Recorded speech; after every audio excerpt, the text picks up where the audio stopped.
la forma de trabajo Yunus, pero estamos grabando.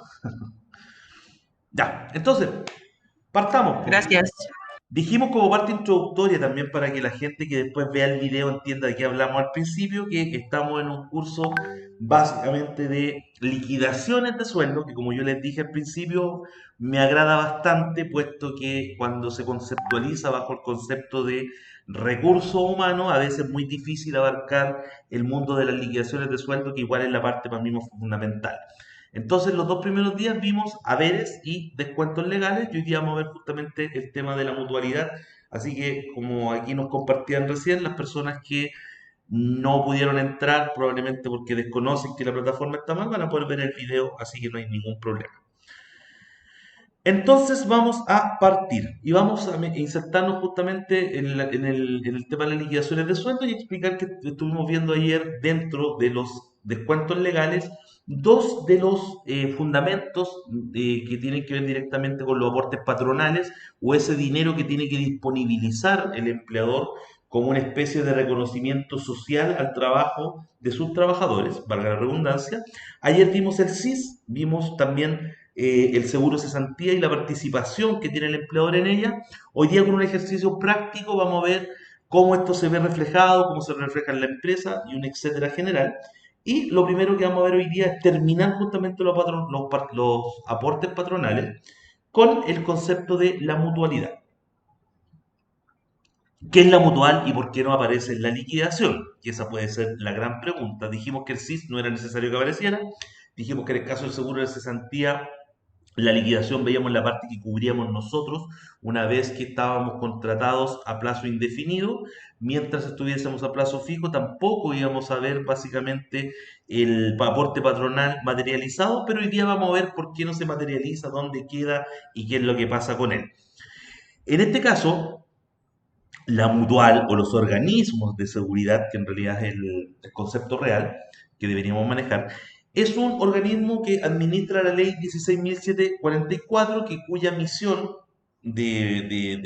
por la cual nació es crear mediante programas de prevención y capacitación mezclada con las prestaciones médicas el poder cubrir las enfermedades profesionales, los siniestros, inclusive los accidentes que suceden en el trabajo.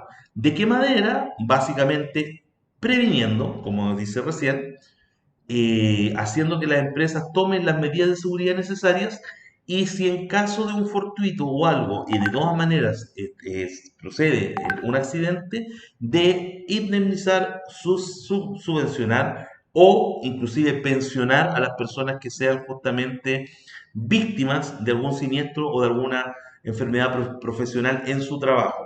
Es súper importante el tema de la mutualidad, que la mutualidad se cumpla y que los dueños de las empresas les den la capacidad de poder trabajar de manera informada para prevenir justamente el riesgo. En este sentido, existen también algunas cosas adicionales que no están en el curso, porque el curso es de liquidaciones, pero que ustedes deben conocer. Por ejemplo, cada persona que llega a trabajar a un lugar de trabajo tiene derecho a un concepto que se llama, o un formulario que se le conoce como el derecho a saber. El derecho a saber es, déjenme sacar, voy a sacar, perdón, denme un segundo, que tengo el sonido del WhatsApp y me está desconcentrando. El derecho a saber es la responsabilidad de el dueño de la empresa o de la empresa de decirles a ustedes qué es lo que puede suceder trabajando con ellos. No se conoce mucho en el rigor de las oficinas u otro, porque en realidad, evidentemente, la posibilidad de un siniestro, una enfermedad, es mucho más baja. Pero sí es una obligación extremadamente importante, sobre todo en obras, y para que sin ir más allá, por ejemplo, la minería y ese tipo de trabajo donde evidentemente estar expuesto a ciertos gases, a ciertos polvos, a ciertas cosas, hace que justamente esto se pueda transformar en un peligro. En razón de eso, nosotros lo que hacemos es aceptar. Pero la ley 16.744 tiene como misión justamente hacer que estas empresas o estos tipos de trabajo que son un poco más peligrosos, por decirlo de alguna manera, estén controlados mediante justamente la ejecución de estos programas preventivos y de la continua capacitación a las personas que están a cargo de la seguridad. Entonces aquí tenemos justamente la ejecución de todas las personas que trabajan dentro del contexto de la seguridad laboral justamente para elaborar estos planes de trabajo. Y este es un gasto que corresponde 100% ser pagado por la empresa.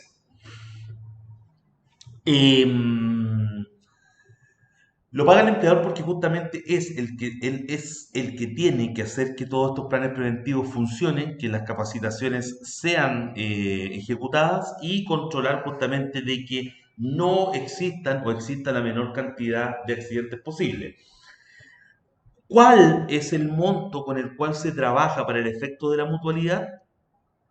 Hace un tiempo atrás, ya más de un año, se fijó una tasa fija del 0,93%. ¿Ya? Esta tasa varía a través del tiempo, se va corrigiendo y la última corrección, inclusive la bajó y la llevó a un 0,93 como una tasa fija base. ¿Qué significa que sea una tasa fija base? Básicamente es desde donde se parte a pagar el tema de la mutualidad. Todas las empresas lo pagan. Eso es lo primero que hay que tener claro. No hay ninguna empresa que no lo pague. Si ustedes están creando recién una empresa o llegan a una empresa que no tiene mutual, no significa que no exista la obligación. Si ustedes no tienen una mutualidad, la primera institución con la que ustedes deberían trabajar ante el no contrato justamente con una mutual es con el ISL o el Instituto de Seguridad Laboral de Chile, que es parte del Ministerio del Gobierno de Chile y que es justamente el que hace que se cumpla justamente a través de las empresas que no tienen contratado una mutual los mismos efectos que tendría una mutual. De hecho, el ISL es bastante práctico al respecto, puesto que, dado que el ISL no tiene instituciones como los hospitales de las mutuales que todos conocemos, todos alguna vez hemos pasado, no sé, por Gran Avenida y sabemos que existe la H, hemos pasado por Estación Central y sabemos que existe la Mutual de Seguridad, el IST también se ha empezado a ver más comúnmente, y el ISL evidentemente no tiene hospitales de seguridad por ser parte del gobierno, pero sí tiene la salvedad de que el ISL en una primera instancia, es decir, cuando el accidente recién puede haber sucedido, los puede derivar a cualquiera de estas tres mutualidades, incluso alguna clínica en general que son las que tienen, por decirlo, los pactos con el ISL, para después, posteriormente, cuando ya pasó el riesgo del accidente, ser derivados justamente a la salud pública, a donde probablemente van a ir a parar algunos de los hospitales de especialidad o donde se pueda efectivamente ver este tipo de casos. Si es que el caso fuese más extremo, necesitase de mayor cuidado. Em, Como les decía, esto tiene que ver con una tasa fija de 0,93 y con una tasa variable que se le suma a la tasa fija que puede ir desde un 0% hasta un 3,4%. ¿De qué depende que exista una tasa variable?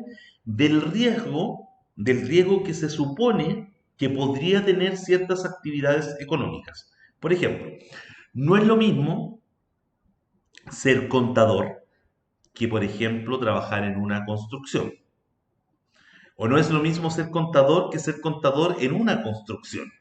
¿Ya? Porque, por ejemplo, yo llego a mi oficina, no tengo ningún peligro, absolutamente nada, pero obviamente, si yo, por ejemplo, ejerciese mis labores de contabilidad en una construcción, la actividad económica de la empresa para la que trabajo, evidentemente me pondría preventivamente en alguna especie de riesgo en el cual yo tendría más posibilidades probablemente de accidentarme que en otro tipo de trabajo que no fuese justamente uno que tuviese que ver con la construcción.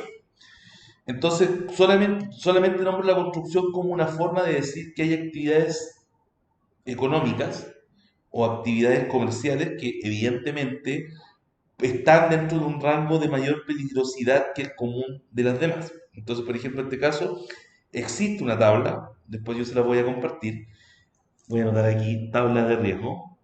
Existe una tabla de riesgo que lo que hace es básicamente decirle a ustedes, reconocer cuál es el tipo de empresa con el que trabajan. De hecho, mañana dentro de los ejercicios vamos a partir desde ahí, para que ustedes vayan ejerciendo justamente estos conocimientos. Y yo les voy a dar una especie como, no sé si de tarea, pero algo que podemos hacer en clase, donde les voy a pedir que ustedes me generen un perfil basado en una empresa y voy a repartir ahí un par de actividades para que ustedes vean eh, cómo tienen que hacer justamente esto. Pero esto es parte del ejercicio de mañana. Hoy día lo que importa es decir que existe una tasa variable que va del 0 hasta el 3,4. Eso significa que en algunos casos van a haber inclusive empresas que van a tener que pagar una tasa de fija del 0,93 más una tasa variable, por ejemplo, del 3,4. ¿Ya? Eso significa que alguien debe, por ejemplo, podría terminar pagando 0,93 más 3,4, mientras otros solo pagan 0,93. Esto tiene que ver, como les digo, en la presunción del riesgo, inclusive más allá de la presunción del riesgo, que es la forma de partir. Cuando se habla de presunción es básicamente porque no sabemos qué tan peligroso puede ser el ejercer el trabajo. También existe una corrección que va sucediendo a través del tiempo, una corrección a la tasa que puede ser justamente por los accidentes que efectivamente en algún momento pueden llegar a pasar.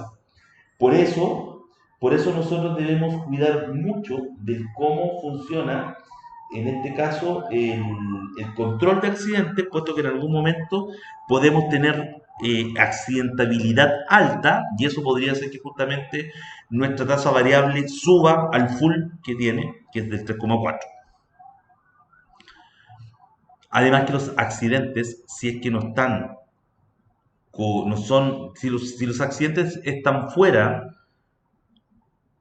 o no respondieron a los programas preventivos y de capacitación, hay altas multas para las empresas cuando sucede un accidente.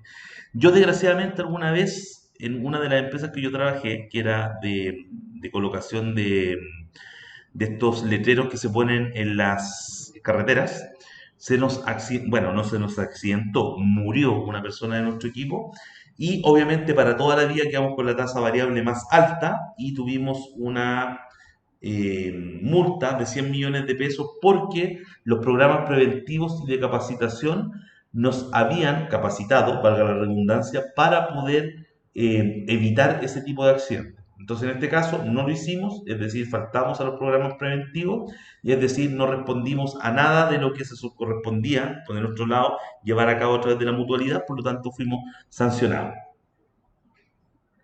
Ustedes tienen el poder de elección de elegir la mutual que a ustedes más les plazca o la que ustedes quieran recomendar justamente a sus empleadores y básicamente siempre estas mutuales son elegidas por cercanía, porque son las que están más cerca del lugar de trabajo, porque probablemente son las más antiguas y porque probablemente dan más confianza. La H y la mutual de seguridad son dos mutuales que cuentan con una confianza de parte de la gente que es altísima. El IST también se lo ha ganado a través del tiempo y el ISL que es un poco más desconocido porque finalmente funciona desde el anonimato del gobierno. Entonces, básicamente muchas de las empresas nuevas o, por ejemplo, microempresas funcionan justamente con el ISL, algunas ni siquiera, algunas inclusive sin siquiera saber que tienen derechos de este tipo mediante la ley 16.744. Así que lo que son un poco, les gusta un poco ser más Mateo y leer, la ley 16.744 justamente habla de esto y de todos los derechos que tenemos. Y la gente que le gusta saber, por ejemplo, sobre qué cosas cubre o de de manera funciona el Instituto de Seguridad Laboral, también pueden entrar al ISL y ver sus prestaciones porque en realidad es sorprendente. Ellos pueden funcionar, como les digo, con cualquiera de estas mutuales e inclusive pueden funcionar con varias clínicas según el lugar donde ocurre el accidente. Eso también es importante. Ahora, hemos hablado de los descuentos, hemos terminado de hablar del último descuento y la pregunta evidentemente viene a ser, ya ahora que entiendo que existen los descuentos, ¿dónde debo yo pagar los descuentos? Bueno, antiguamente, aquí les voy a contar una historia de contador más viejo, antiguamente estas prestaciones o estos descuentos se pagaban de manera unitaria o de uno en cada institución. O sea, si ustedes tenían 4 AFP, tenían que ir normalmente a 4 AFPs o encontrar un banco que recibiera las AFPs. FONASA era el mismo cuento, la ISAPRE es lo mismo, habían algunos bancos que recibían gran parte. En su momento las cajas de compensación eran el mejor recurso justamente para poder pagar esto porque recibían casi el 100% de todo, pero a partir de hace ya varios años se crea justamente Previred, que Previred, para el que no lo sabe, es una institución que está creada justamente por los mismos que reciben el dinero. O sea, Previred es una institución que está creada o que es parte de todas las AFPs, todas las FONASAs, toda la ISAPRE, y es una sociedad gigante que funciona en base justamente a estas instituciones que necesitaban recolectar su dinero y de manera de facilitación se unificaron proponiendo una idea general que era esta empresa recolectora de dineros. Entonces, finalmente, dentro de los gastos administrativos que ellos manejan, Previred se maneja con esto y finalmente es como haberse creado una autocaja que recibe todos los descuentos que debe pagar una empresa, que en este caso son los que estuvimos viendo, como por ejemplo la FP, la salud a través de FONASA, que es la salud común, las ISAPRES, la mutualidad, que es la que acabamos de ver, y el seguro de cesantía, que básicamente aquí están abordadas todas las instituciones que estarían pagando en este caso cotizaciones. Aquí faltaría sumar, por ejemplo, en el caso que correspondan, las cajas de compensación, que también a través del tiempo han ido adhiriendo cada vez más su sentido de trabajo. Antiguamente las cajas de compensación solamente trabajaban directamente con empresas, hoy día las cajas de compensación son un poco más abiertas y el día de hoy día las cajas de compensación efectivamente inclusive están trabajando con las personas de manera particular. De hecho, me imagino por el gran número de llamados que existe hoy día, que más de alguno de ustedes ha recibido alguna vez un llamado de alguna caja de compensación invitándolo a disponibilizar parte de su sueldo en ellos. Ahora es importante saber que las cajas de compensación no tienen un costo adicional. Las cajas de compensación son parte del descuento de salud. Entonces, por ejemplo, deme un segundo. Ya, ahí sí. Parece que alguien quería entrar, pero no se puede entrar. Oiga, a propósito de entrar, y antes que pase el tema de la caja de compensación, les recuerdo que si alguien no ha puesto su nombre, eh, por favor lo ponga en el chat para yo después justamente saber que ustedes me están informando y yo poder pasar el listado. Entonces lo que les decía, las cajas de compensación son parte del descuento de salud. Cuando hablamos del 7% obligatorio de la salud, la caja de compensación está dentro justamente de esta distribución. Acá es súper importante saber que hasta el momento FONASA trabaja o envía a su salud el 6,4.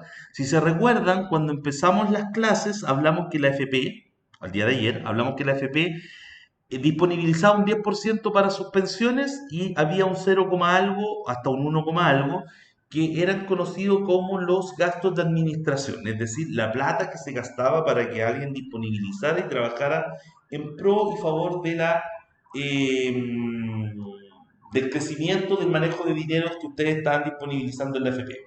En el caso de FONASA pasa algo parecido, y es que el 6,4 es el que realmente va a parar a la salud y un 0,6 es disponibilizado para acción social. Eso significa que el 6,4, perdón, el 0,6 puede ser disponibilizado de alguna manera para poder generar beneficio social en el país para los trabajadores. Entonces, ¿qué es lo que hace la caja de compensaciones? Las cajas de compensaciones le piden a ustedes que no depositen ese 0,6 en el gobierno o en el Estado, sino que se lo traspasen a ellos Y con eso, las cajas de compensación, que son organismos, organizaciones sin lucro o sin, no búsqueda de beneficio, hacen acción social para la mejora de la vida de los trabajadores. Por eso, cuando ustedes ven de qué se trata una caja de compensación, se van a encontrar con una institución que presta, por ejemplo, facilidades para crédito hipotecario, facilidades para créditos de consumo, facilidades para ir a vacacionar, bonos cuando se casan, bonos cuando tienen hijos, bonos cuando se estudia, porque la naturaleza de ese 0,6% siempre fue lograr beneficios sociales para los trabajadores. Así cuando ustedes estén en una empresa y la empresa no tenga una mutual, traten de convencer justamente al empleador porque todos los beneficios que busca, en este caso, perdón, dije mutual, era caja de compensación, todos los beneficios que busca una caja de compensación están orientadas a los beneficios para ustedes.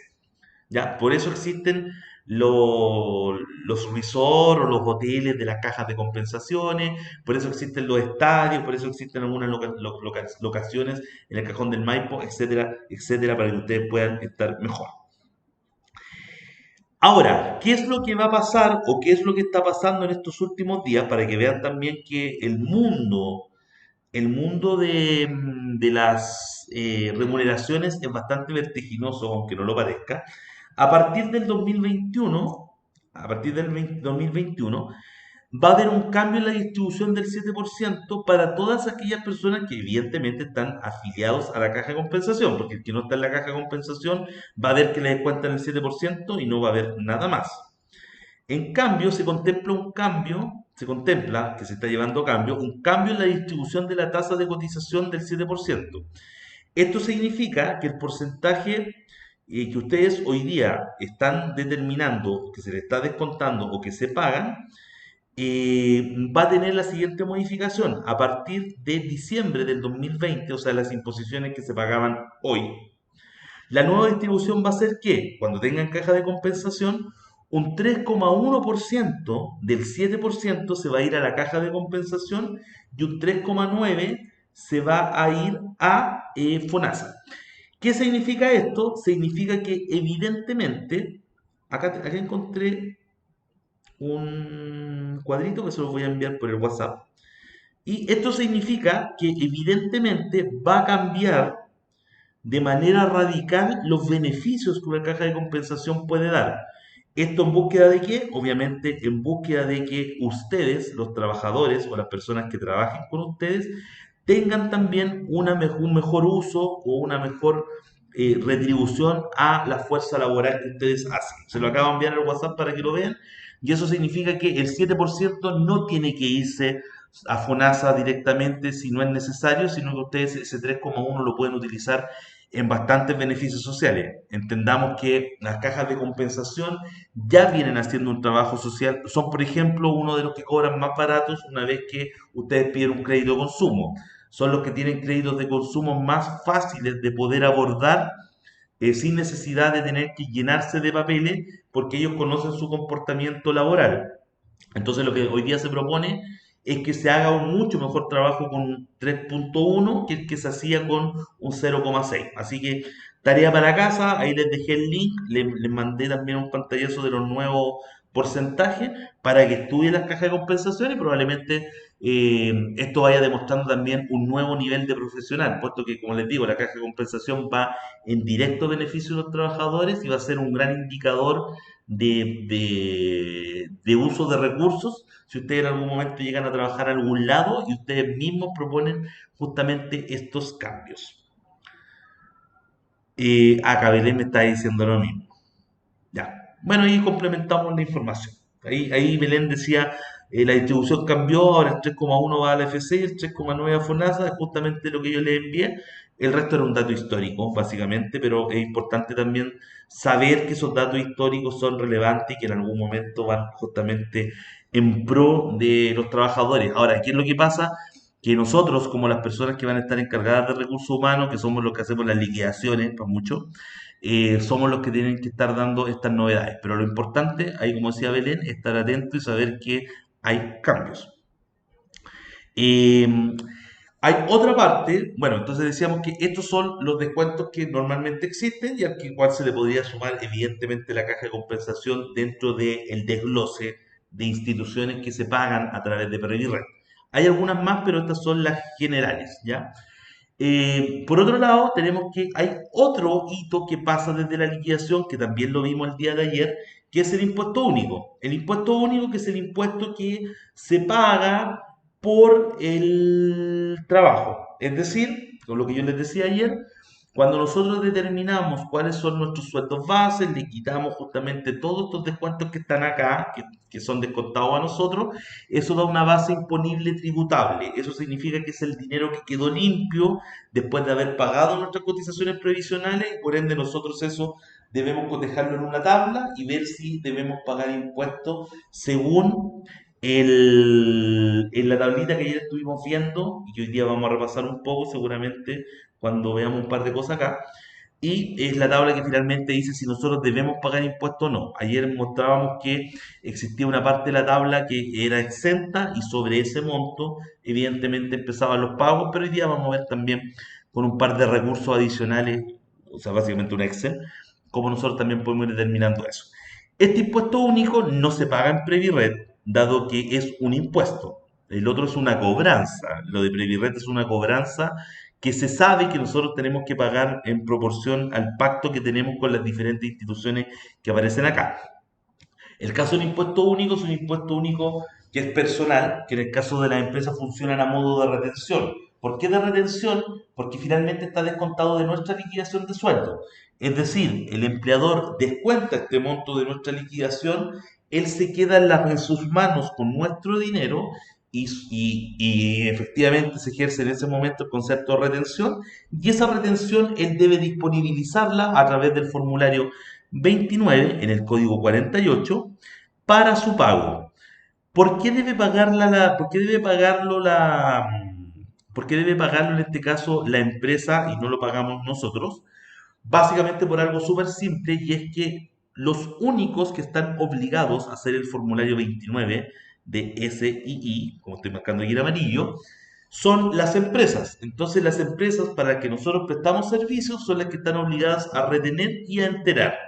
De hecho, estas mismas empresas son las que posteriormente tienen la obligación de informar mediante las declaraciones juradas, en este caso que tiene un número, en la 1887, vamos a hablar más adelante de ella, mediante la declaración jurada debe informar quién trabajó durante el año con su empresa para poder justamente determinar posteriormente cuáles fueron los ingresos de una persona.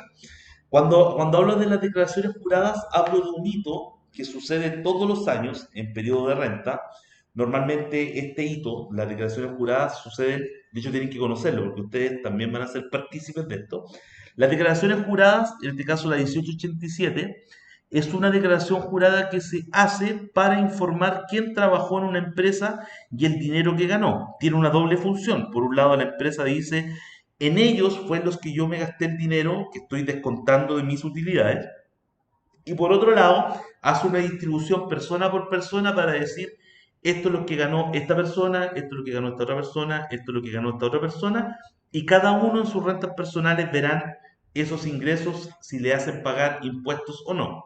Entonces el impuesto único que se disponibiliza a través del formulario, que es un descuento que se le hace de manera mensual a ustedes, después posteriormente va a parar a sus rentas personales, donde probablemente la persona o pagó efectivamente todo lo que tenía que pagar durante el año con esta especie de retención obligatoria que se hace de manera mensual. Inclusive en algunos casos, inclusive se podría recuperar dinero porque probablemente producto de algo no, por producto de algo ahorró más de lo que tenía que ahorrar para pagar sus propios impuestos. Aquí, en este intertanto, y esto lo digo más de manera personal, o sea, en realidad no tiene que ver tanto como con el curso, tiene que ver con ustedes como personas, es importante que ustedes siempre revisen la declaración de renta, porque existen muchos motivos por los cuales ustedes probablemente están disponibilizando más impuesto único del que deberían y probablemente lo pueden recuperar. Para los que dentro de sus liquidaciones de sueldo, evidentemente, pagan el concepto de impuesto único. Los que no lo pagan probablemente estén exentos, pero sí hay mucho dinero que rescatar muchas veces y no lo hacemos porque no sabemos que se debe hacer la renta. Por ejemplo, les voy a poner solamente un caso. Si una persona ganase 1 millón de pesos, por ponerle un ejemplo, y supongamos que ese 1 millón de pesos hace que él tenga que pagar, no sé, un impuesto de 3.000 pesos. Si él trabajó 6 meses del año, lo más probable es que esos 3.000 pesos mensuales tengan que devolvérseles. Entonces, cuando ustedes no hacen la declaración de impuestos, nunca van a saber si tenían un dinero a favor. De hecho, hay gente que tiene hijos estudiando y mucha gente no sabe que los hijos que estudian y van más del 80% a clases. También hay una bonificación por parte de ellos que aproximadamente de 120.000 algo pesos por eh, niño que estudia.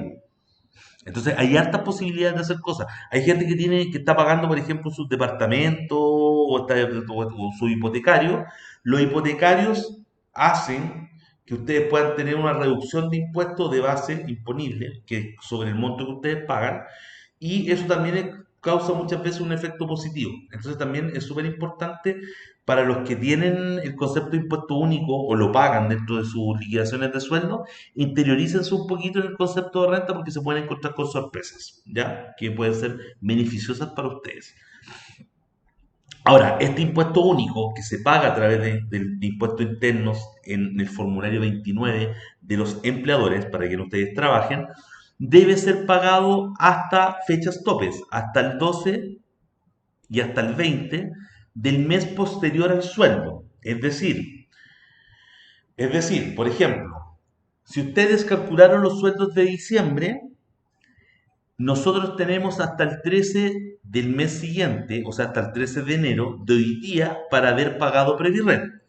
Y tenemos hasta el 12 del mes de ahora, enero, o hasta el 20 de enero para haber pagado el impuesto único. Entonces las fechas son los 12 y los 20, en el caso del formulario 29, del mes posterior. Es decir, si están, como les dije, liquidación de diciembre, 12 y 20 de enero, y en el caso de Previrred también, si es de diciembre, hasta el 13 del mes siguiente, que sería el 13 de enero, que era hoy día, que fue el último día que se podía efectivamente pagar Previrred sin multas. Evidentemente, después se puede pagar, pero los van a multar. Esa es la gran diferencia.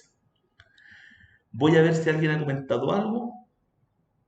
Ya, aquí hay un par de acotaciones. Gracias por sus acotaciones, creo que le hace muy bien al curso. Karina, esta devolución por hijo estudiante está asociado al padre que los tiene como carga familiar. Ya, ¿cómo funciona la devolución por hijo? De hecho, yo en un rato más, así como en 10 días más, voy a empezar a hacer justamente charlas de renta. Para los que quieran verla, me avisa o esté siguiendo básicamente las redes sociales o cómo se mueve Yunus, y yo voy a hacer justamente renta para personas que no son empresas ni boletean. Ya, y ahí yo voy a explicar esto. Pero mientras tanto, comentémoslo. Ya, entonces Karina preguntaba si la devolución del por hijo estudiante está asociada al padre que los tiene como carga familiar. No, la distribución de un hijo estudiante, ¿ya? O sea, las condiciones son las siguientes. Un hijo que estudie, ¿ya? Y que tenga un 80% de asistencia. Entonces, ¿qué es lo que pasa? Que las instituciones informan la asistencia de los hijos que nosotros tenemos, dado que el registro civil sabe que son nuestros hijos, y la distribución es la siguiente. Es un 50 y 50. Es decir, del beneficio original, que son 120 y algo mil pesos, después les puedo dar el monto exacto, se disponibiliza el 50% de eso para el padre, el 50% para la madre. Condición, aparte del 80%, es que entre padre más madre no ganen más de, también un monto que yo les voy a confirmar, pero alrededor de 20 millones. Si ustedes lo suman a los dos, no tienen que sumar más de 20 millones. Si al juntarlos no suman 20, es porque ustedes califican. Podrían tener un padre que gana 19 millones y una madre que no gana nada y califican, pero no pueden sumarlos. Y da lo mismo que estén separados, que haya pasado lo que haya pasado. La padre y la madre en este caso se tienen que juntar. Ahora, ¿qué es lo que pasa? Lo que está diciendo ahí Fran. Se supone que uno tiene que establecer una lógica por la cual va a cobrar el bono. Entonces, por ejemplo, aquí tiene que ver mucho con cómo nosotros tenemos una comunicación actual con la contraparte. En muchos casos conviene mucho más que el 100% lo tenga uno de los dos padres. ¿Ya? ¿Por qué? Porque el que va a recibir el beneficio es el que tiene mayores ingresos. ¿Ya? El que califique en el fondo para poder recuperarlo. Por eso yo se los puedo explicar después de mayor forma, pero para poder entenderlo, básicamente hay restricciones. Una, que el 80% vaya al colegio. La segunda, que entre los dos padres no ganen más de 20 millones y fracción, que yo se lo voy a corroborar después. Y al cumplir con eso, la distribución es 50 y 50. Eso significa que los dos califican para la mitad de ese bono. Ahora, ¿qué es lo que sucede? Que uno de los dos le puede solicitar al otro, básicamente, que le genere el 100% a él, es decir, que le ceda el 50%. Y eso se cede año tras año. No es que yo lo ceda una vez y para siempre que yo cedido, sino que todos los años tengo que volver a decir, ya, que la mamá lo saque, que la mamá lo saque, que la mamá lo saque. Ahora, ¿cuándo efectivamente vamos a ver esa devolución? Porque hasta el momento es un beneficio, ya un beneficio de 60.000 pesos. ¿Cuándo van a ver la devolución? Cuando alguno de los padres esté expuesto a pagar impuestos. Eso significa que uno de los dos padres debería tener ingresos por sobre los 8 millones de pesos. Ale, los 20 millones son anuales entre los dos. Entonces, cuando uno de los padres gane sobre 8 millones de pesos, ese es el padre que debería tratar de... Ahora, si ambos ganan 8 millones por separado, que evidentemente no suman los 20, cada uno puede recuperar, por decir, sus 60 lucas. ¿Ya? Si uno de los padres, eh, si uno de los padres gana menos de 8 millones, él no tiene que pagar impuestos. Y como no tiene que pagar impuestos, no puede usar el beneficio. Entonces, en ese caso, el beneficio debería recargarse para el que sí los paga.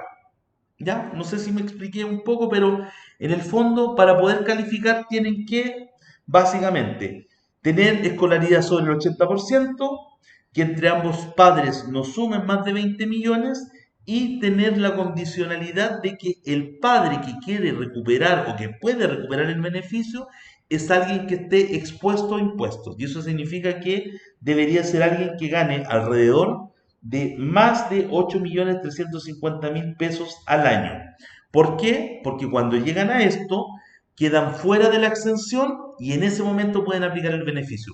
Si ustedes pagan un peso de impuestos, pueden recuperar las 120 lucas del hijo. Y si tienen dos hijos, van a recuperar 240.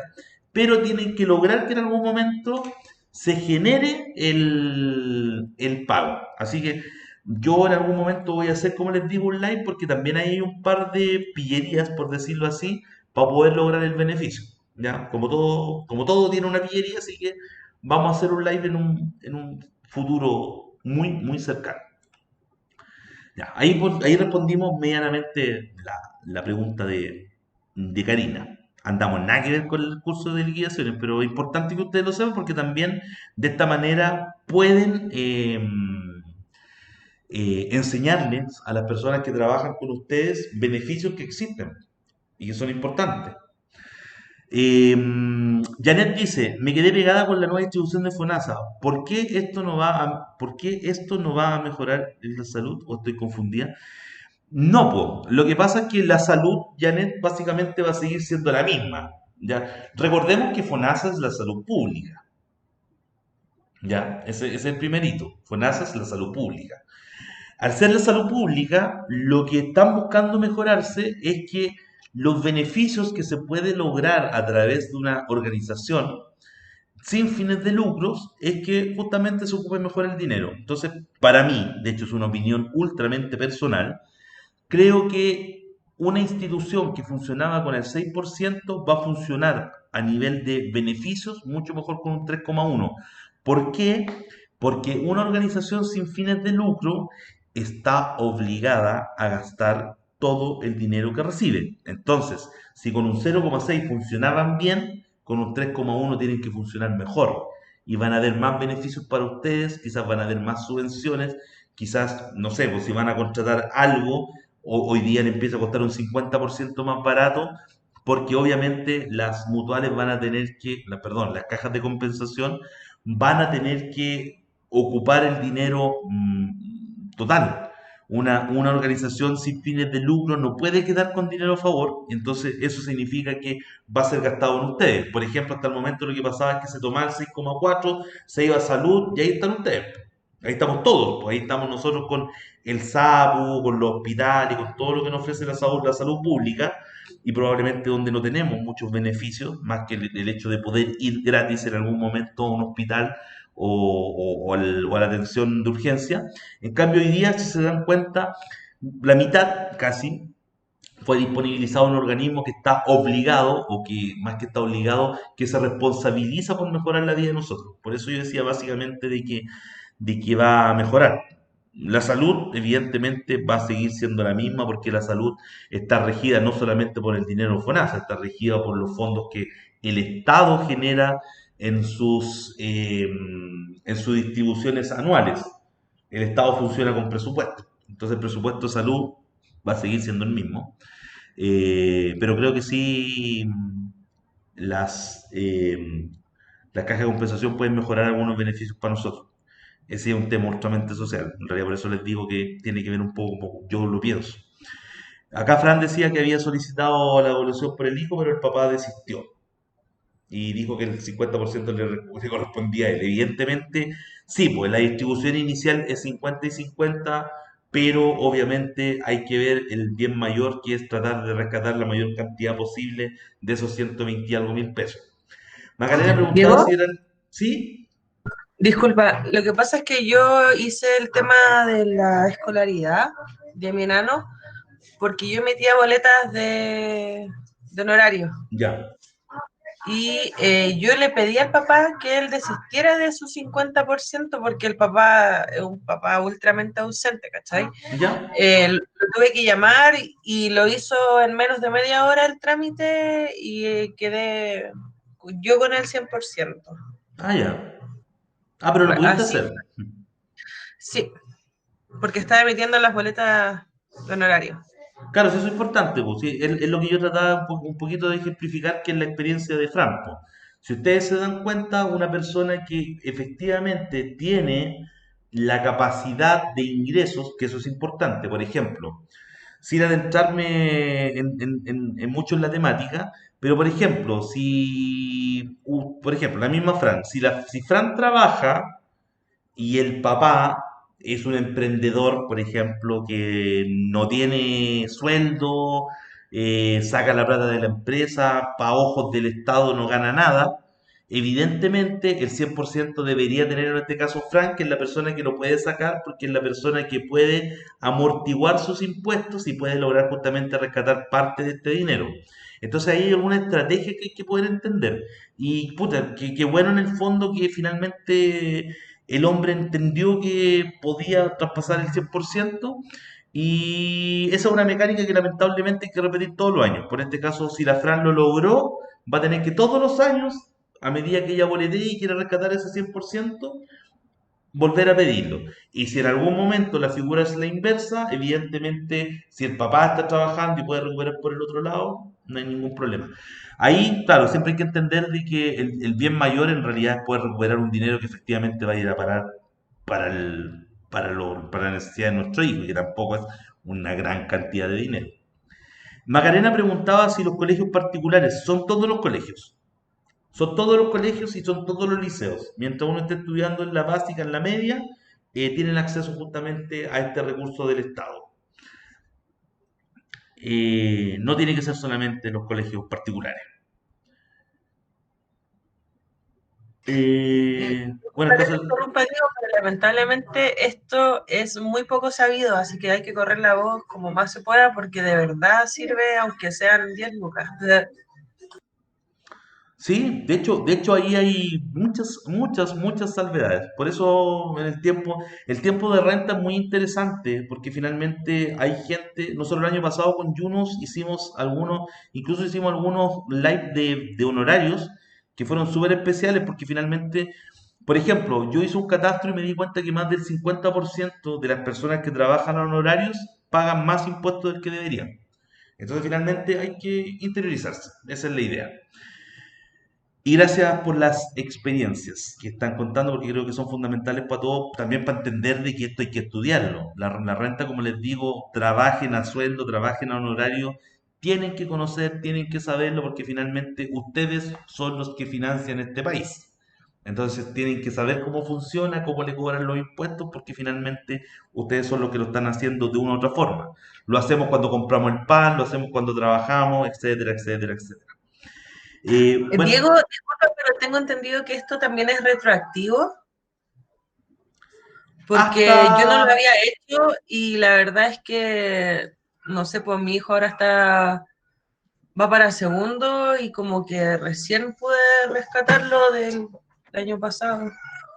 la verdad es que se puede, sin cuestionamiento, tú puedes modificar hasta tres rentas para atrás. Es decir, por ejemplo, los que no lo hicieron en el año pasado pueden tener la de este año bien, la del 2020, la del 2019, la del 2018, podrían rescatar hasta el 2017. Si lo hacen ahora ya. Por eso justamente vamos a hacer el live para que la gente vea. Pues, si hay gente que no hizo la renta, sí, sí puede rescatar cosas hacia atrás.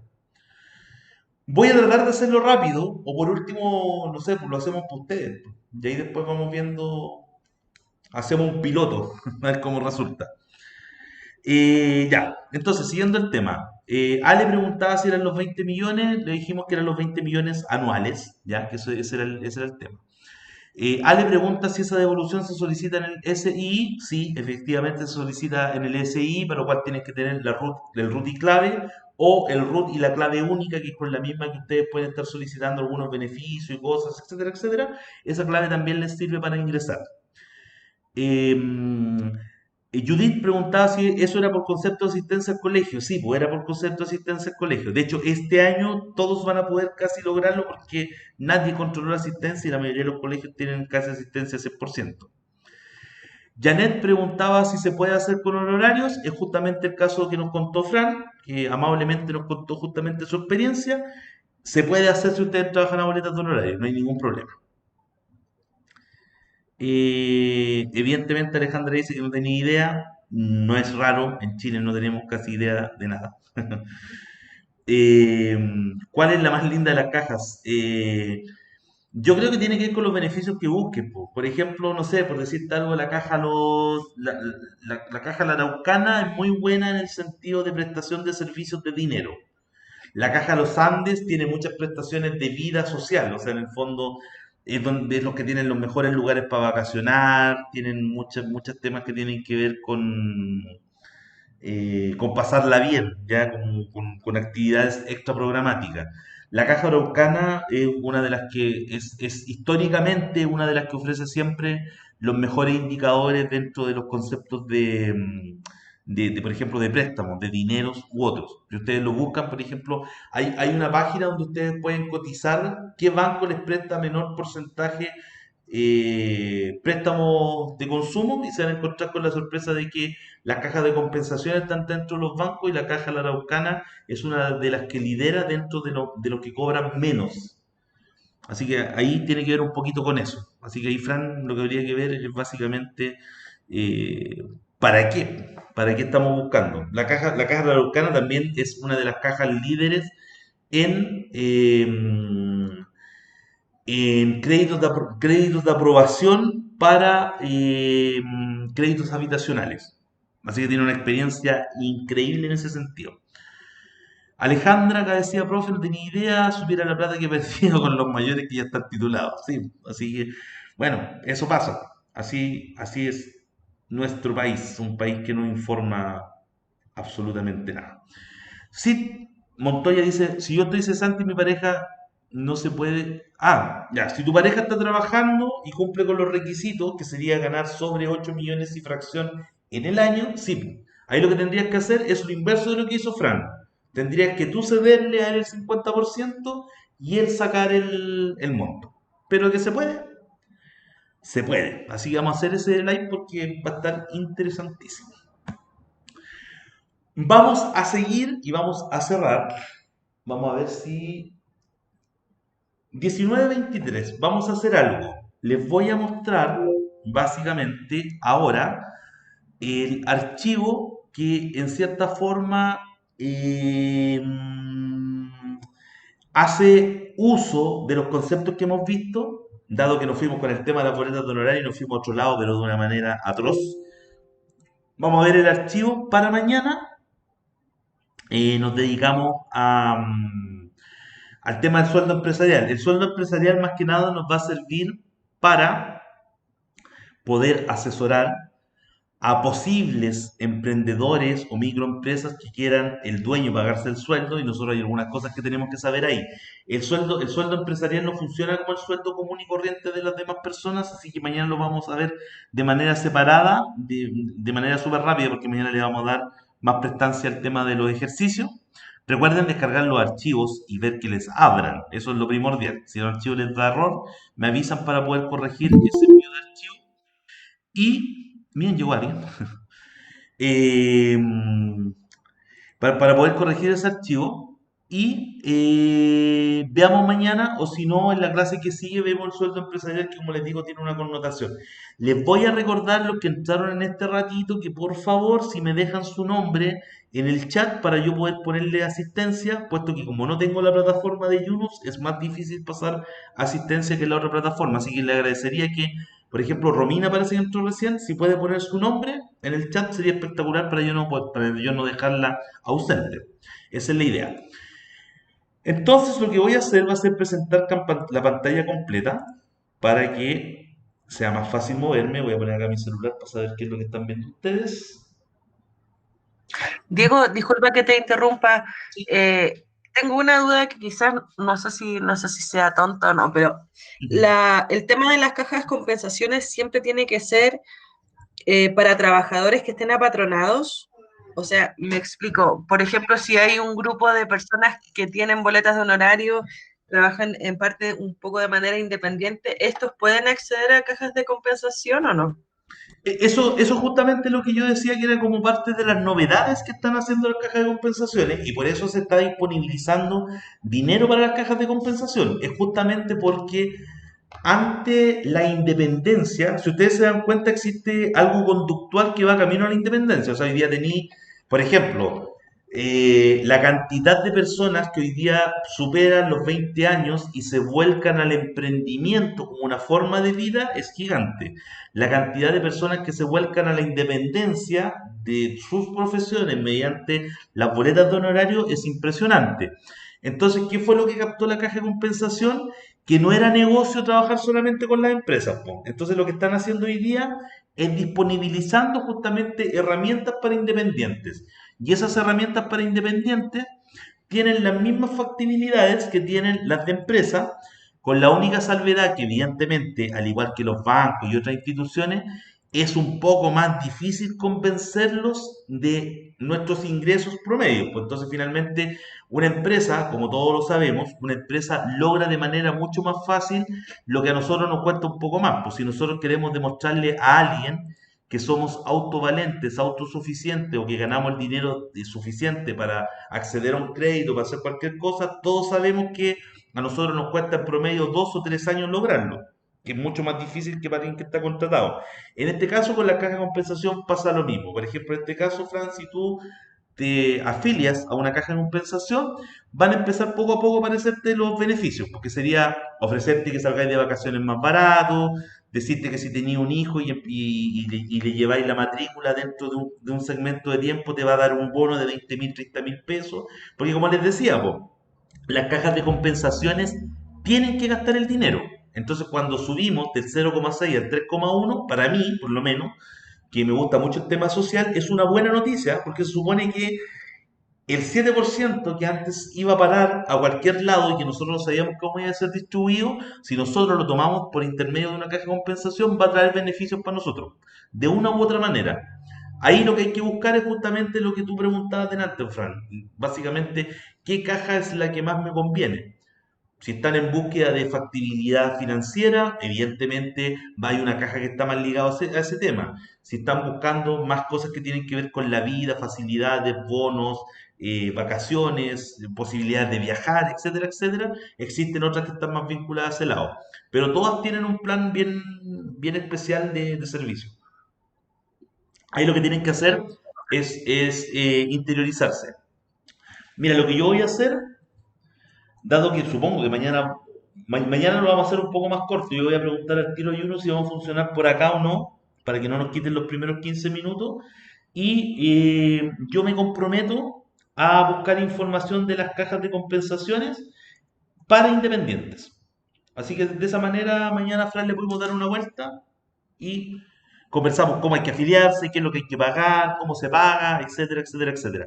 Pero como les decía, no es raro que ya a muchos de ustedes las cajas de compensaciones lo estén llamando para que se afilien. Ya, genial, gracias, Diego. De nada. Ya. Entonces, para poder abarcar con un ejercicio básicamente lo que vimos de la modalidad de los saberes y los descuentos, voy a ir a dar vuelta a un archivo que yo les acabo de compartir, que tiene el número 2 y se llama cálculo de sueldo. ¿Ya? Voy a abrirlo. Voy a ver que acá se vea lo más visible posible. Vamos a achicar esto. Voy a sacar de la vista no las cuadrículas, voy a sacar los encabezados y las fórmulas para que esto se pueda ver un poco más amplio. Este archivo, este archivo que yo les estoy disponibilizando es un archivo justamente para trabajar como trabajamos nosotros, que en nuestro país trabajamos bajo el concepto de sueldo líquido. Y voy a hablar un poco desde la perspectiva desde el trabajo. O sea, ahora me voy a poner firmemente en el tema del trabajo y cómo deberían trabajar ustedes cada vez que se les expone un problema que vendría a ser justamente la contratación y la transparentación de los diferentes tipos de gastos que puede llegar a generar alguien en una empresa. De aquí vamos a comprender justamente cuáles son los aportes y todo lo que estábamos haciendo. Vamos a suponer, vamos a suponer para el ejercicio, déjenme ver si tengo alguno aquí más o menos esquematizado. Ya. Vamos a suponer para el ejercicio que vamos a contratar a una persona que quiere ganar o que nos pidió ganar. Eh, Déjenme ver un ejercicio que sea bueno. Ya, aquí tengo uno que debería funcionar. Vamos a simular que una persona quiere ganar 1 millón de pesos. O sea, llegó a trabajar con nosotros. De personal nos piden, mira, llegó a trabajar con nosotros, no sé, la Fran, llegó a trabajar Fran y Fran quiere ganar 1 millón de pesos. ¿Cuánto le vamos a pagar de sueldo base? ¿Cuánto vamos a pagar de distintas cosas? ¿Cuánto me va a costar? No tiene idea porque la persona que hizo la contratación la hizo simplemente aludiendo que Fran quería un sueldo líquido de 1 millón de pesos. Entonces vamos a hacer las diferentes salvedades del caso y vamos a ver cómo este archivo nos puede ayudar para esto. Esto se está grabando, así que también después lo pueden repasar. Yo voy a partir de la siguiente manera y voy a borrar las colaciones y las movilizaciones y vamos a ver las cosas que son relevantes e importantes para poder hacer este tipo de movimiento. Hay 3 datos fundamentales que son los que vamos a ver primero, que es que nosotros todos los meses tenemos que tener súper claro que cambia la UF, cambia la UTM y podría cambiar el ingreso mínimo mensual o lo que nosotros conocemos como el sueldo mínimo. ¿Dónde nosotros podemos encontrar estos datos? Donde mismo le envié yo el famoso Previrred. Previred. Vamos a entrar a previred.cl.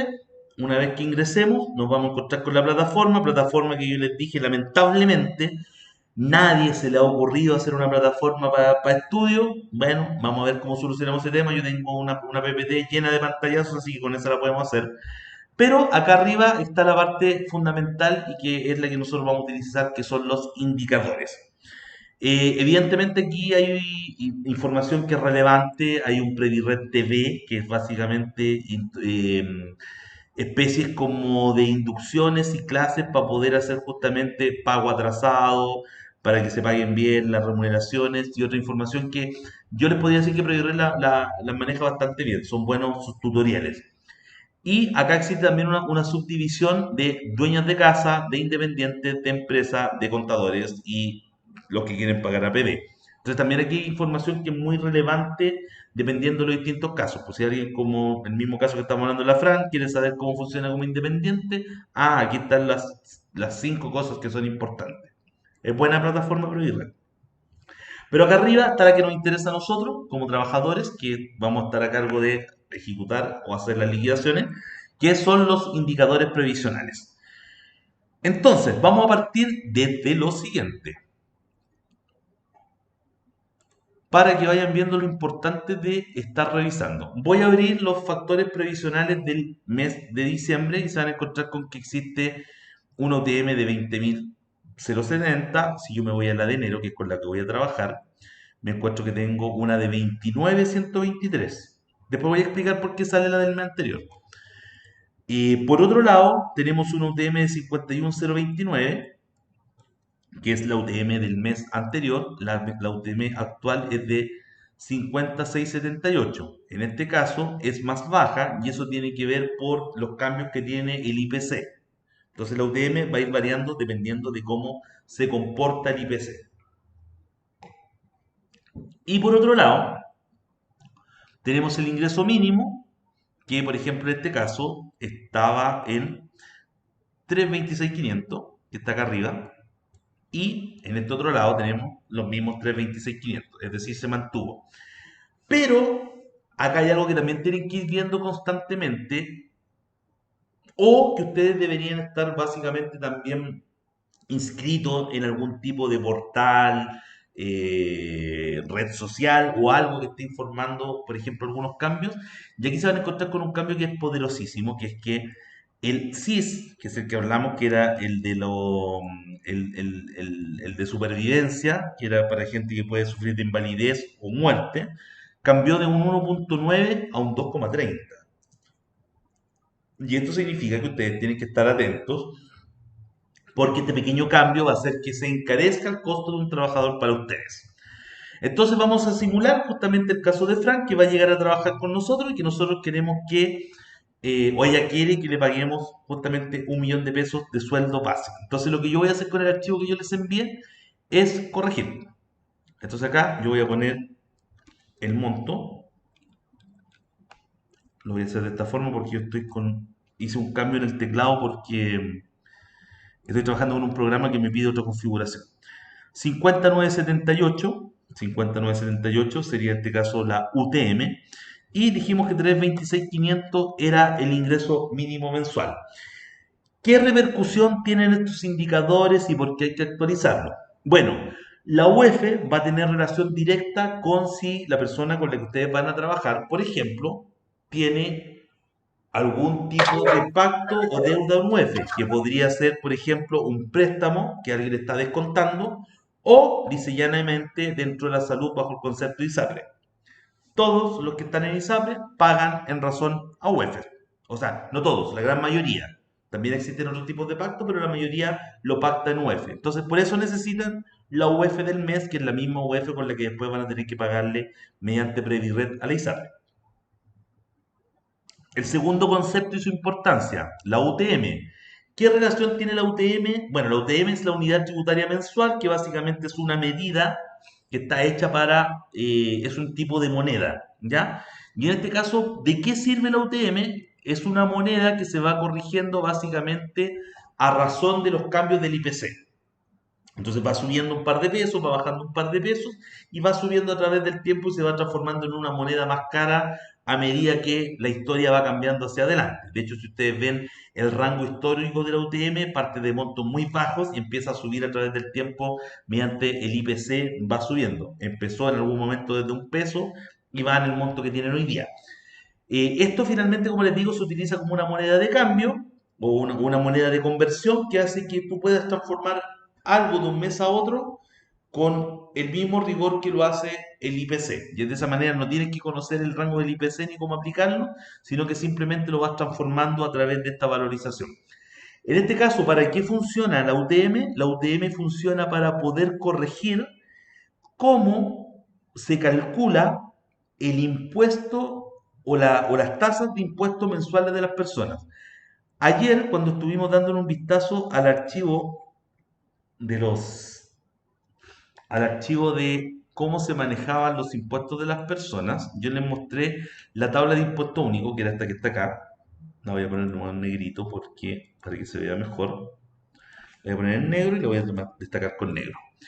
La tabla original desde donde viene el cálculo es una tabla en UTMs. Entonces, básicamente, esta es la tabla con la que funcionamos.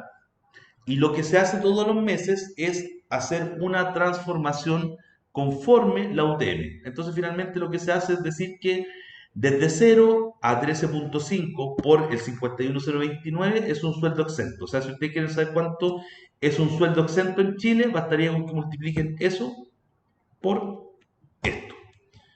Un sueldo exento tiene que estar bajo los 688.892 pesos.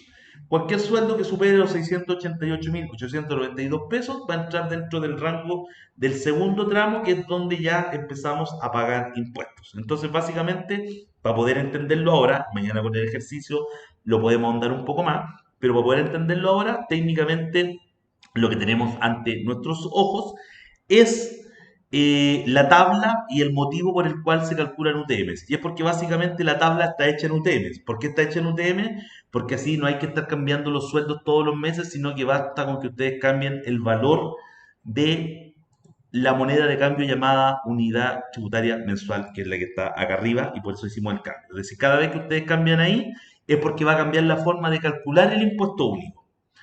Y el ingreso mínimo mensual tiene una trascendencia que es importante. Uno, que es un indicador que nos dice que nosotros no podemos pagar menos de lo que está ahí.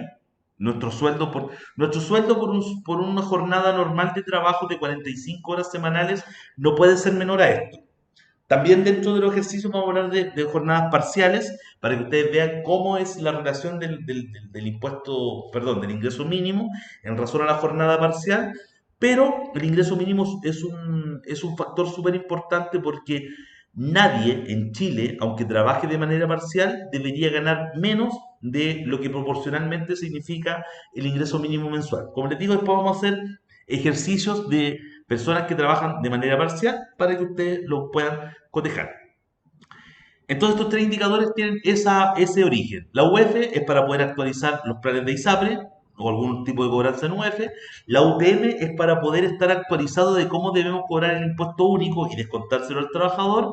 Y el ingreso mínimo mensual, que básicamente nos sirve para poder determinar cuál es el mínimo valor con el que vamos a funcionar e inclusive para determinar la gratificación legal. Recuérdense que la gratificación legal, como dice aquí, es una gratificación del 25% con tope de 4.75 ingresos mínimos mensuales.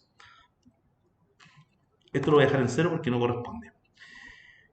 Ya, ¿qué otro dato? Vamos a suponer, para no hacer mayores cambios, de que Fran está en hábitat. Vamos a suponer que le vamos a calcular. Vamos a suponer que ella tiene un plan de 2, a ver, ¿de cuánto podría ser? Yo por aquí tenía un plan. Ya le vamos a tirar un plan gigante. 12,08. Vamos a suponer que ella tiene un plan de 12,08. ¿Ya? Y les voy a explicar algunas cosas que yo les expliqué ayer. Y esto lo voy a borrar porque no tiene ninguna razón de ser pagar un anticipo. Entonces tenemos una Fran que quiere ganar 1 millón de pesos. Tenemos un institución que es Habitat, que tiene 11.27, y dijimos que Fran llega con 12.08 dentro de su plan de salud. Si nosotros no le diésemos mayor vuelta al tema y quisiésemos pagarle a Fran 1 millón de pesos, evidentemente lo que acabamos de hacer es calcularle el líquido que debemos pagarle para que llegue a 1 millón de pesos. Pero acá está el primer error conceptual que yo les decía ayer que no tiene que pasarles, que es cuando alguien llegue con un plan de salud, con un plan de salud de ISAPRE, donde ella fue la que pactó finalmente el plan de salud, ustedes no deben hacerse cargo de este 12,08. Entonces, cuando llegue alguien con un plan de salud de ISAPRE, ustedes no deben poner ese monto, sino que solamente deben calcular el ingreso de esta persona en base a lo legalmente obligatorio, que en este caso sería pagar la FP y pagar el 7% obligatorio de salud. Después, si Fran tiene un plan más alto, ella debe enterarlo a través de sus propios ingresos. Ya, entonces, ¿qué voy a hacer ahora? Voy a comparar. Po. Aquí se supone que yo tenía que pagarle 1.547.564 para poder llegar al millón de pesos. Ahora que yo saqué el plan de salud y vuelvo a poner 1 millón de pesos, que esta es la lógica de este archivo, es calcular de manera inversa, ingresa el sueldo líquido que desea obtener, lo aprieto y obviamente me bajó bastante el lucas. Ya, me bajó 1.239.438. Eso significaba que para yo poder cubrir lo que Fran traía como una obligación adquirida por ella, yo tenía que pagar 308.000 pesos de más, en este caso de imposiciones, para poder llegar a ese monto. Una vez que estamos acá, una vez que estamos acá, ya hemos determinado, por ejemplo, cuál sería el sueldo base si nosotros no pagásemos ninguna vez no imponible. O sea, lo que hicimos acá fue decir que Fran gana 1.110.000, o eso es lo que debería decir como sueldo base, y que tiene una gratificación de 129.240 porque estamos haciendo uso del mismo recurso que hacen todos los empresarios hace más de una década de no pagar la gratificación, sino que pagarla de manera parcializada a través de la liquidación.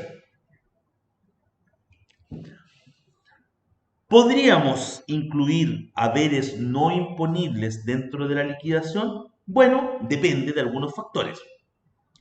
Por ejemplo, ¿cuándo podríamos incluir la colación? Cuando nuestra empresa, punto uno, no da la colación.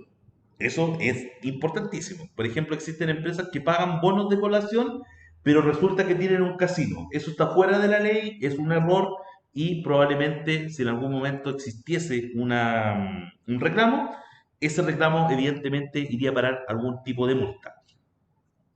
¿Cuál sería mi recomendación cuando hablamos de la asignación de colación? Bueno, básicamente mi recomendación sería ver el sector en el que estamos y evidentemente pagar una colación que sea acorde al sector donde uno está. Por ejemplo, yo vivo en Estación Central, comer o almorzar en Estación Central debe ser 3.500 pesos y comen en algún lugar por 3.500 pesos, 4.000 pesos.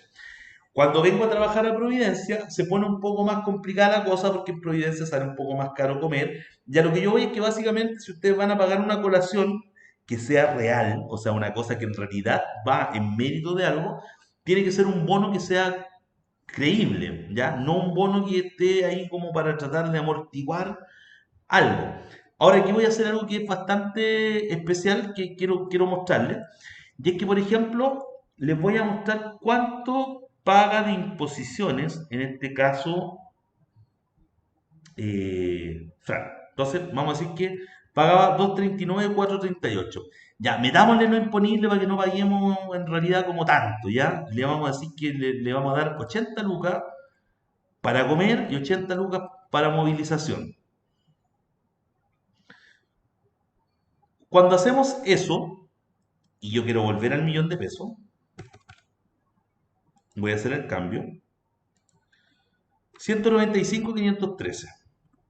Significa que el ahorro, entre comillas, en imposiciones que logramos fueron 43.000 pesos. ¿Qué es lo que sucede en este caso? Que ustedes tienen que tener la claridad que esos 80.000 pesos pueden ser cuestionados o pueden ser coherentes.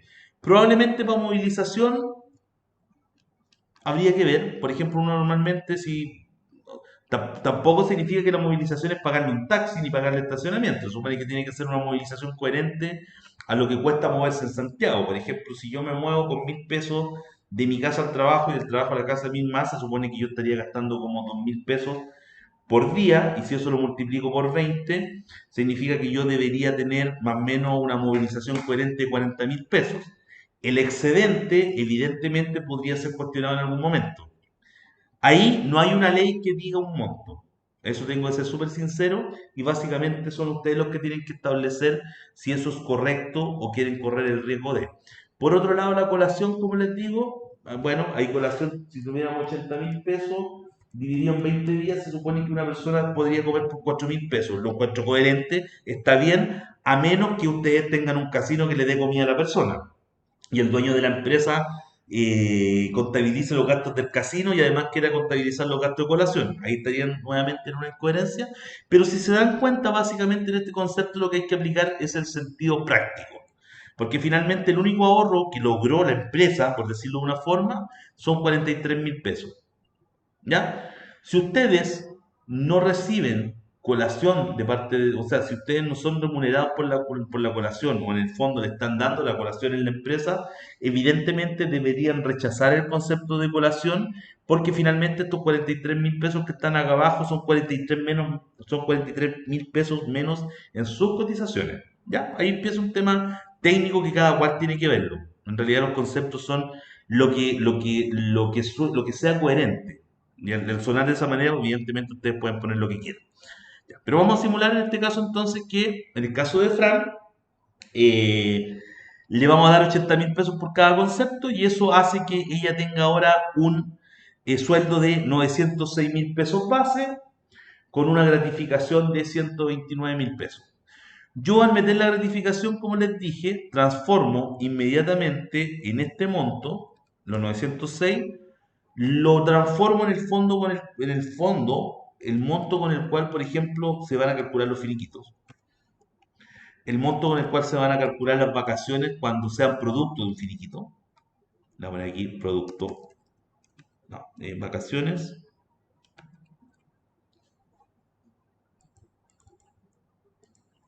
La voy a poner vacaciones, producto de finiquito, porque ahí es donde se nota. Cuando se toman vacaciones por tomárselo no se va a notar.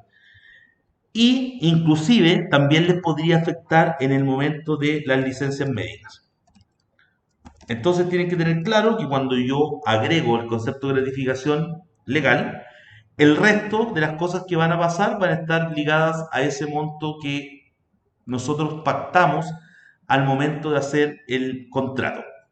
Aquí es donde parte la retórica de darse cuenta que cuando nosotros decimos que queremos trabajar por el sueldo líquido, abrimos un mar de posibilidades y donde ustedes justamente tienen que defender esta parte, de que los no imponibles sean los más cercanos a la realidad y que no traten, aquí estoy hablando como trabajador, y que no traten de meterle tanto dinero que en verdad no es coherente con el concepto de colación y movilización.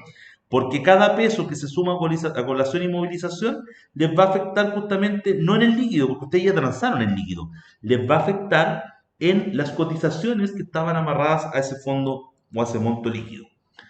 Entonces, para seguir con el tema, cuando yo tengo este monto, finalmente puedo determinar cuál va a ser el sueldo base que yo debería escriturar a través del contrato, en este caso para Fran, cuál va a ser el tope de la gratificación en razón a los 906.000 que gana, cuáles van a ser los montos que tienen que estar en el contrato de trabajo por concepto de colación y movilización. Sabemos que al pagarnos la gratificación por acá no vamos a tener una gratificación adicional. Ahí está pagado de por vida la gratificación y nunca vamos a recibir un peso obligatorio desde la utilidad de la empresa. Vamos a saber también que este va a ser nuestro descuento de hábitat, este va a ser nuestro descuento de salud y que nosotros vamos a estar afectos a un impuesto único de los trabajadores, en este caso de 6.000 pesos. Entonces, si ustedes se dieron cuenta, simplemente con llenar datos, que son los datos complementarios, los que están ahí en color gris, y posteriormente apretando el botón de cálculo de sueldo, ustedes al poner el millón de pesos van a tener justamente la posibilidad de decirle al Departamento de Recursos Humanos o ustedes mismos cuáles son los montos y qué es lo que tiene que decir finalmente el contrato. ¿Qué es lo que tiene que decir en este caso el contrato? Que hay un sueldo mensual de 906, que le vamos a pagar la gratificación adelantada del 25% con tope de 4,75 ingresos mínimos mensuales, que le vamos a pagar colación y movilización por 80.000 pesos y que cuando recepcionamos a este trabajador venía con la FP Habitat y con la salud que corresponda según lo que nos informe al entrar. Puede ser FONASA o ISAPRE. Después vamos a volver al concepto de la ISAPRE más cara que pagaba en este caso Fran, pero lo vamos a hacer un rato más. ¿Por qué? Porque aquí quiero contarle lo siguiente y quiero mostrarle lo siguiente. Ahora, ¿qué es lo que nosotros tenemos que determinar? Bueno, lo que tenemos que determinar es cuánto cuesta este trabajador. Porque que le paguemos 1.000.000 de pesos y él pague 195.000 pesos, no significa que el costo del trabajador es la suma de total haberes, no son los 1.195.513. Porque inclusive nosotros hablamos de que habían aportes patronales, ¿sí se acuerdan? Entonces, acá en este mismo archivo, en la parte de abajo, yo tengo los diferentes conceptos que le estuvimos dando vuelta a nosotros. Acá tengo que el costo de empresa hasta el momento de Fran es de 1.195.513. Perfecto. Esto es lo que nosotros podríamos saber en esencia a primera fuente. De hecho, existen plataformas como calcular.cl, para el que no lo conoce, una plataforma que se visita bastante, bastante ocupada por muchos, se llama calcular.cl.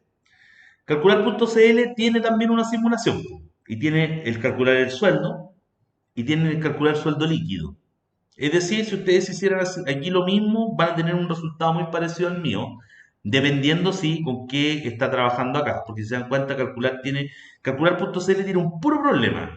Y es que no trabaja con con la UTM y la UF con la que van a cerrar, sino que va poniendo la del mes. Entonces, al ir poniendo la del mes, evidentemente el cálculo va a ser diferente al mío. ¿Ya? 29.123. Veamos si tiene 29.123. No, tiene otro, ¿ya? Porque tiene la de ahora y no tiene la que con la que se va a cerrar. Ya, pero no nos preocupemos por eso. Pero calcular.cl sí ofrece una propuesta que está bastante cercana a esto. Ahora, ¿qué es lo que va a pasar? Que calcular.cl no les va a calcular esto. Y calcular.cl les va a decir que el costo que ustedes van a tener por el trabajador es justamente lo que yo ya llevo calculado hasta ahora, que es 1.195.513, que lo voy a dejar aquí como evidencia de lo que estamos trabajando.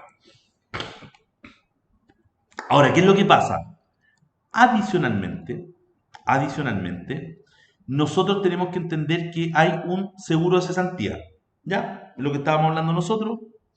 Si el trabajador está indefinido, es un 2,4, el 0,6 lo paga el trabajador. Lo que vamos a simular aquí es que la Fran va a estar con plazo fijo y vamos a poner un 3%. Y se empieza a encarecer la operación. Después llegamos a las leyes de accidente del trabajo, donde mañana cuando hagamos los ejercicios le vamos a poner un poco más de problemática, pero vamos a simular que está con la base, que es un 0,93.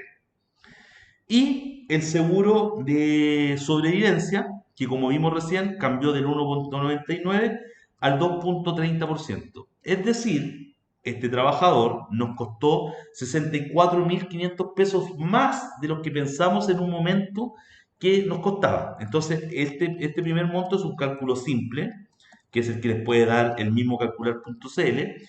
Después viene el cálculo real, que vendría a ser el costo que tiene finalmente el trabajador con todos estos adicionales patronales, donde ya llegamos a 1.260.025. Y después, o ahora, les voy a comentar algo que es como bien particular mío en realidad, que es más un consejo que otra cosa. Es una forma en realidad como de ver el tema de las remuneraciones y cómo anticiparse algunas jugadas. Y es lo siguiente. Las provisiones de la empresa. Cuando hablo de las provisiones de las empresas, ¿de qué estoy hablando? Estoy hablando que, por ejemplo, si ustedes a Fran, cuando nosotros contratamos a Fran y Fran empieza a trabajar en la empresa, Cada vez que, o cada día que empieza a pasar, Fran empieza a juntar días de antigüedad en la empresa. Y cuando ella supera el mes de trabajo, empieza a empezar a juntar días proporcionales de vacaciones. ¿Por qué? Porque está trabajando para nosotros y porque ella tiene un derecho legal de tener vacaciones en algún momento. De hecho, si nosotros la despedimos, por ejemplo, al tercer mes, no significa que ella no tenga vacaciones o que no le debamos vacaciones. Por ende, nosotros deberíamos pagarle las vacaciones que están proyectadas. Entonces yo, normalmente, como un método de aclaración para el dueño de la empresa, agrego estos conceptos. Supongamos, si yo empiezo a juntar el 1.75 días para justamente protegerme en algún momento de si despido a Fran, sé que tengo el dinero de las vacaciones proporcionales porque yo ya lo asumí como un costo. O por otro lado, si Fran sale de vacaciones, que es lo clásico, si Fran sale de vacaciones, lo más probable es que tengan que contratar a alguien para que haga lo que hace Fran. Pero como Fran está de vacaciones, tienen que pagarle el sueldo igual.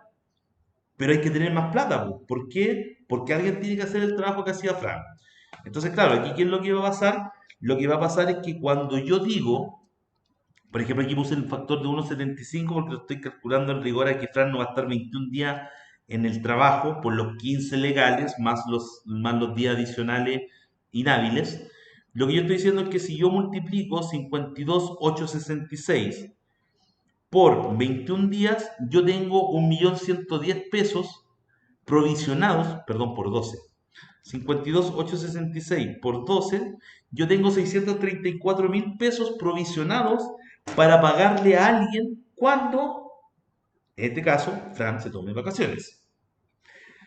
Entonces, si yo, Fran, la estuviese despidiendo, tendría que pagarle estos 634. Por ende, yo sabría que están dentro del costo y no sorprendería al dueño de la empresa cuando le tengo que venir a decir que, ¿sabe qué? ¿Se acuerda la Fran que le dijimos que le íbamos a despedir? Hay que pagarle de empezar 634.000 pesos por vacaciones.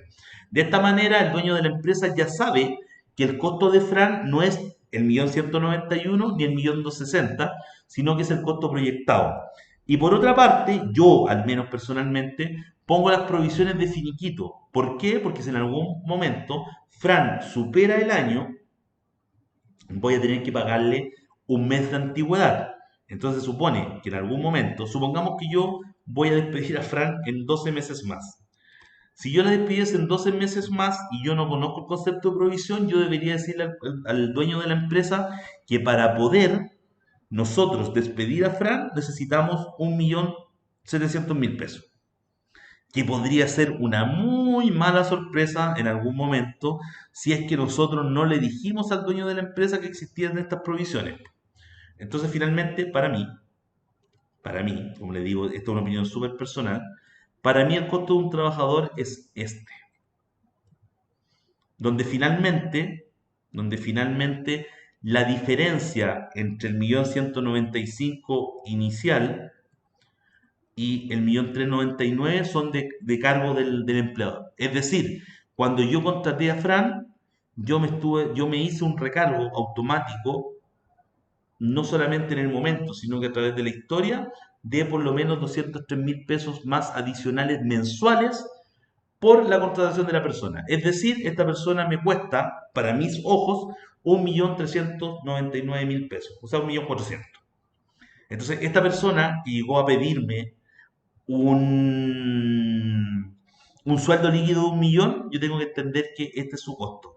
Algunos se pagan de manera mensual, algunos se provisionan, pero finalmente en algún momento esto tiene una repercusión a través del tiempo. Como les digo, en algún momento podríamos llegar a una sorpresa que tenemos que tener 1.700.000 pesos para pagar un finiquito que ni siquiera lo fuimos provisionando ni juntando el dinero. De esta manera, nosotros podemos hacerle un gran aporte, en este caso a la empresa, diciéndole que, ojo, que usted no está ganando tanto dinero como piensa, porque usted no está pensando en las vacaciones, usted no está pensando en los finiquitos. Hay empresas que en periodo de pandemia quebraron por no guardar justamente estos montos, por no saber que tenían que guardarlo y por necesitar justamente imperiosamente en algún momento despedir. y como no tenían la capacidad de despedir, lo que pasó finalmente es que se quedaron sin la posibilidad de haber tenido este dinero y haber reaccionado a tiempo. Janet me preguntaba si los ejercicios se mandan por correo. Sí, los mandé por el WhatsApp en realidad, pero espero que vuelva luego la aplicación.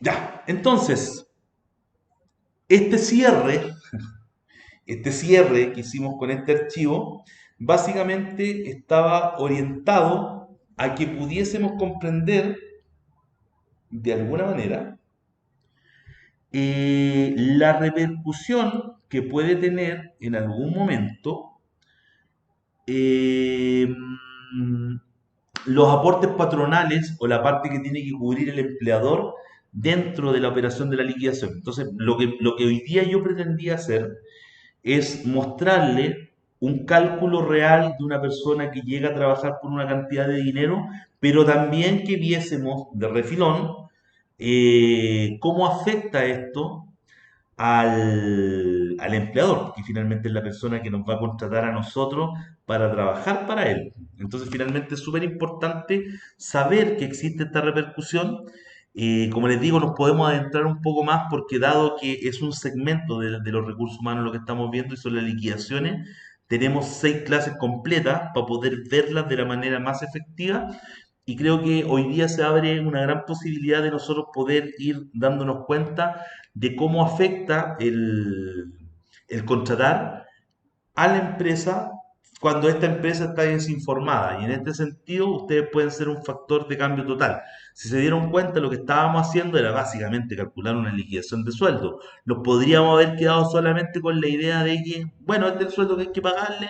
Podríamos haber entrado a calcular .cl, podríamos haber agarrado un software y básicamente, no sé, calcular un monto.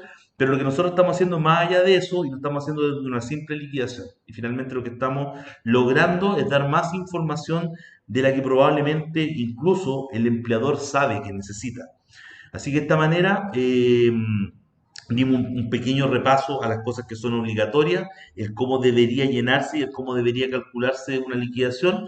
Ya saben que este archivo les sirve para poder calcular de manera inversa con costos lo que debería suceder con un empleado. Y con esto ya los vamos el día de mañana con ejercicio. Mañana va a ser un día full ejercicio y probablemente lo que teníamos para esta otra parte, que la llenamos con el tema del honorario, que ahí nos salimos un poco del esquema, lo dejemos para la clase que sigue, que es básicamente el cómo debería hacerse el tratamiento del sueldo empresarial. Así que con esto voy a dar la baja, la